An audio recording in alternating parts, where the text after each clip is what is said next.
you can look at the last Assembly election, and we had quite a lucky election. So on 13.5% of the vote, we came back with 17 seats. So that's luck at the draw in some respects in terms of STV, and so our focus will be about consolidating the seats that we've gained. But there are also places like East Derry, Londonderry, whereby we came very close and where we could redouble our efforts to make progress in that constituency. At local government level, I mean, we had a setback in terms of the Northwest. We didn't make the breakthroughs in Mid-Ulster, which we would have liked.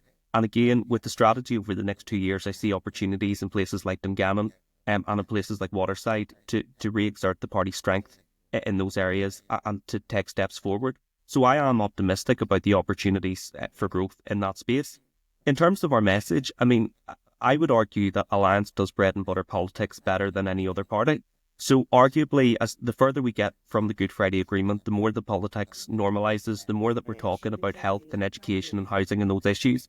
I think we have very strong and well-developed policy, and not just pointing out problems as some others do, but the ability to actually point out solutions.